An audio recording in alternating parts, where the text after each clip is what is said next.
अथर्व ज्योतिष केंद्र में आपका स्वागत है। भगवान गणेश जी की कृपा आप पर बनी रहे। नंद घर आनंद भयो जय कन्हैया लाल की। यह गीत ऐसा है जिसे सुनते ही सभी देशवासियों का मन श्रद्धा एवं उल्लास से झूम उठता है। साथियों, आज हम बात करेंगे जन्माष्टमी पर्व की और विस्तार से चर्चा करेंगे इसकी विधि, मुहूर्त और कथा, जिसके सुनने से आपकी पूजा संपूर्ण होगी। जन्माष्टमी वह शुभ दिन है जब भगवान श्री कृष्ण इस पृथ्वी पर अवतरित हुए।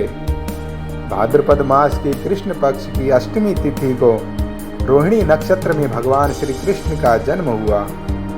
इस साल जन्माष्टमी का पर्व 18 अगस्त गुरुवार को पड़ रहा है। इस साल जन्माष्टमी के दिन वृद्धि योग भी बन रहा है, जो कि अपने आप में उत्तम है।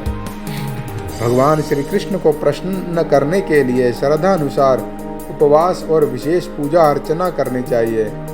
घर में रखी भगवान श्री कृष्ण की प्रतिमा को पीले रंग के वस्त्र पहनाएं, धूप दीप से वंदन करें, भगवान को पुष्प अर्पित करें एवं उन्हें चंदन लगाएं। भगवान कृष्ण को दूध, दही, मक्खन विशेष रूप से पसंद है, तो ऐसे में इसका प्रसाद बनाएं और भगवान को अर्पित करें और सभी को वही प्रसाद दें। तो आइए बात करते हैं जन्माष्टमी की कथा की। भाद्रपद कृष्ण पक्ष अष्टमी को स्वयं नारायण के 8वें अवतार धरती पर अवतरित हुए और वही श्री कृष्ण के नाम से संपूर्ण विश्व में विख्यात हुए। तो जैसा कि आप सभी जानते हैं, मथुरा नगरी ब्रज में स्थित है और इसी मथुरा नगरी में कंस नामक एक राक्षस राज किया करता था, जिसके अत्याचारों से समस्त मथुरा नगरी परेशान थी। निर्दयी कंस ने अपनी बहन देवकी की 7 संतानों की निर्मम हत्या कर दी और अब 8वीं संतान, जिससे कि उसे मृत्यु का भय था, उसे भी मारने के लिए बड़ा ही उत्सुक बैठा हुआ था। पर कहते हैं ना, नियति की योजना तो कुछ भिन्न ही होती है। जब देवकी जी के 8वें संतान का जन्म हुआ तो कारागार में बैठे सारे सिपाहियों को अचानक निद्रा आ गई और वासुदेव की बेड़ियां अपने आप ही खुल गई। मानो ईश्वर यह संकेत दे रहे हों कि इस बालक के को सुरक्षित हाथों में सौंपकर वसुदेव जी विश्व पर एक बहुत बड़ा उपकार करेंगे। वसुदेव को अपने प्रिय पुत्र की सुरक्षा हेतु नंद से उपयुक्त व्यक्ति दूसरा नहीं सूझा और उन्होंने बिना किसी की चिंता किए अपने नवजात बालक को लेकर नंद गांव की ओर बढ़ना शुरू कर दिया। रास्ते में भीषण आंधी और बारिश आ रही थी, उससे वासुदेव को बिल्कुल भी भय न रहा और नारायण का कवच तो स्वयं शेषनाग ही थे।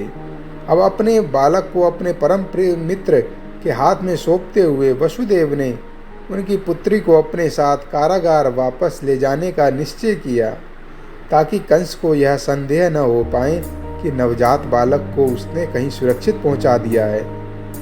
कंस ने अपने व्याकुलता समाप्त करने के लिए उस कन्या को देवकी की 8वीं संतान समझ लिया और उसे मारना चाहा, परंतु वह समझ ही नहीं पाया कि वह कन्या कोई और नहीं बल्कि स्वयं योगमाया थी, जिन्होंने अपनी लीला समेटने से पहले कंस को यह संकेत दे दिया कि उसका काल किसी सुरक्षित हाथों में पहुंच गया है और अब कंस तथा उसकी महत्वाकांक्षाओं का अंत समीप है।